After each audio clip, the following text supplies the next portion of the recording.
আপুনি কেতিয়াবা নিশাৰ আকাশলৈ চাই ভাবিছে নেকি? এই অসীম ব্ৰহ্মাণ্ডত আমি সঁচাকৈয়ে অকলশৰীয়া নে পৃথিৱীৰ বাহিৰতো আমাৰ দৰে কোনো বুদ্ধিমান জীৱ আছে, যিয়ে হয়তো এই মুহূৰ্ততো নিজৰ গ্ৰহৰ পৰা আকাশলৈ চাই একেই প্ৰশ্ন সুধি আছে।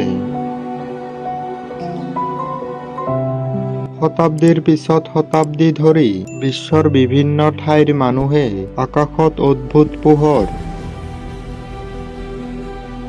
চিনাক্ত কৰিব নোৱাৰা উৰন্ত বস্তু বা UFO দেখাৰ দাবী কৰিছে। এই ঘটনাবোৰে কৌতূহলৰ বৃদ্ধি কৰিছে, অসংখ্য কাহিনী আৰু চিনেমাৰ জন্ম দিছে। এলিয়েনৰ অস্তিত্বৰ কোনো নিশ্চিত প্ৰমাণ আজিলৈকে পোৱা গৈছেনে? নে এইবোৰ সকলো কেৱল কল্পনা?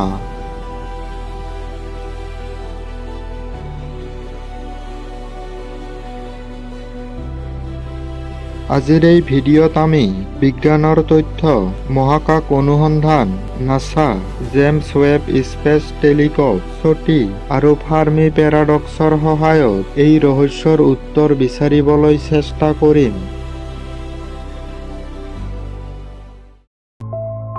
প্ৰথমে আহক মহাকাশৰ আকাৰ কল্পনা কৰোঁ।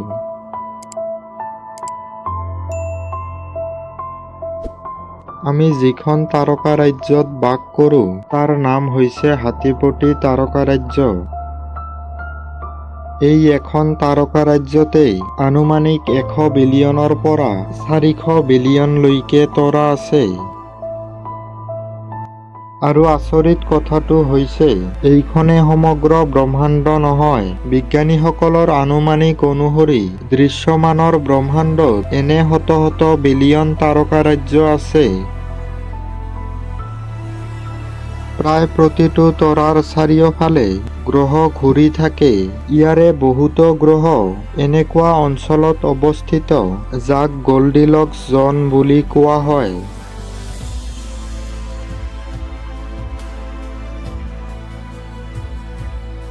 এই অঞ্চলৰ বিশেষত্ব হৈছে ইয়াত অত্যাধিক গৰমো নহয়, অত্যাধিক ঠাণ্ডাও নহয়, ফলত তৰল পানী থকাৰ সম্ভাৱনা থাকে।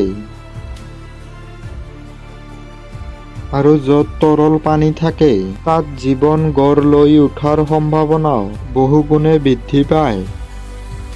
সেয়েহে বিজ্ঞানীসকলে বিশ্বাস কৰে এই বিশাল ব্ৰহ্মাণ্ডত কোটি কোটি এনে গ্ৰহ থাকিব পাৰে য'ত জীৱনৰ বাবে উপযুক্ত পৰিৱেশ আছে।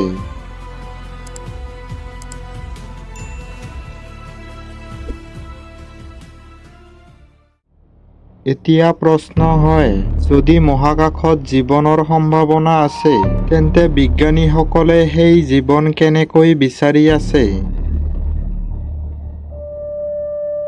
এই অনুসন্ধানৰ প্ৰথম পদক্ষেপ হৈছে আমাৰ আটাইতকৈ ওচৰৰ গ্ৰহ, মংগল গ্ৰহ। বহু বছৰ ধৰি নাছাই মংগল গ্ৰহলৈ বিভিন্ন মহাকাশযান আৰু ৰিভৰ পঠিয়াই আছে। বৰ্তমানো নাছাৰ পাৰ্চিভিয়াৰেন্স আৰু কিউৰিঅচিটি নামৰ ৰভাৰ দুটাই মংগল গ্ৰহৰ মাটি, শিল আৰু প্ৰাচীন নদী হ্ৰদৰ চিনাক্তসমূহ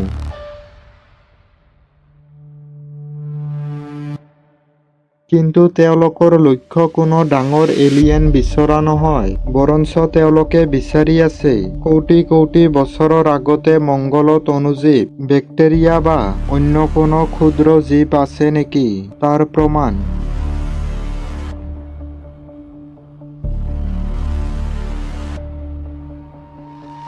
যদি এনে কোনো জীৱাশ্ম বা জৈৱিক চিনাক্তকৰণ এদিন পোৱা যায়, তেন্তে সেইটো হ'ব পৃথিৱীৰ বাহিৰত জীৱনৰ প্ৰথম শক্তিশালী বৈজ্ঞানিক প্ৰমাণ। ইয়াৰ পিছত আহে আধুনিক বিজ্ঞানৰ অন্যতম শক্তিশালী অস্ত্ৰ, জেমছ ৱেব স্পেচ টেলিস্কোপ।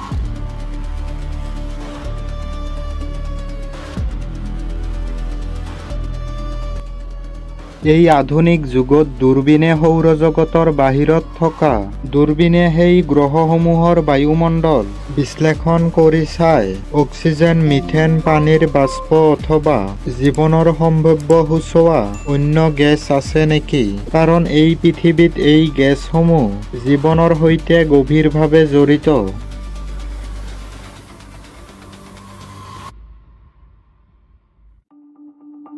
আনহাতে পৃথিৱীত বহি একদল বিজ্ঞানীয়ে মহাকাশৰ শব্দ শুনি আছে। এই সংস্থাটোৰ নাম হৈছে চেটি ইনষ্টিটিউট। বৃহৎ ৰেডিঅ' টেলিস্কোপ ব্যৱহাৰ কৰি তেওঁলোকে বহু দশক ধৰি মহাকাশৰ পৰা অহা কৃত্ৰিম ৰেডিঅ' সংকেত বিচাৰি আছে।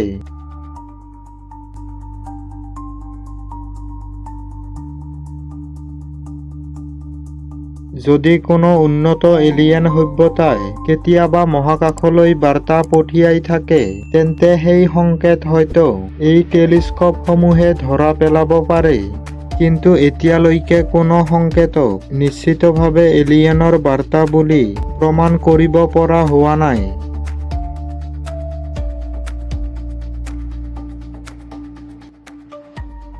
অৱশ্যে অনুসন্ধান এতিয়াও চলি আছে আৰু প্ৰতিদিনে নতুন নতুন তথ্য সংগ্ৰহ কৰা হৈছে।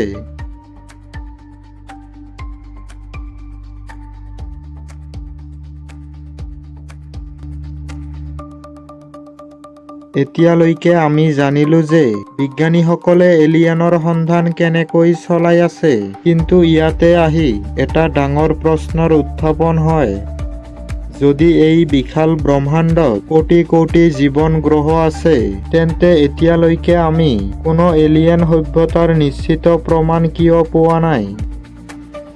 এই প্ৰশ্নটোৱে 1950 চনত বিখ্যাত পদাৰ্থ বিজ্ঞানী এনৰিক' ফাৰ্মিয়ে উত্থাপন কৰিছিল। আজিও এই প্ৰশ্নৰ উত্তৰ বিজ্ঞানৰ হাতত নাই।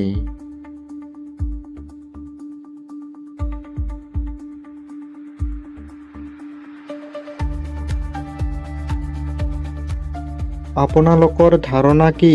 মহাকাশত সঁচাকৈয়ে এলিয়েন আছেনে? আপোনালোকৰ মতামত তলত কমেণ্ট কৰি জনাব। ভিডিঅ'টো ভাল লাগিলে এটা লাইক কৰিব আৰু আপোনালোকৰ বন্ধুবৰ্গৰ লগত ভিডিঅ'টো শ্বেয়াৰ কৰিব। পৰৱৰ্তী ভিডিঅ' পাবৰ বাবে চেনেলটো ছাবস্ক্ৰাইব কৰিব। ধন্যবাদ।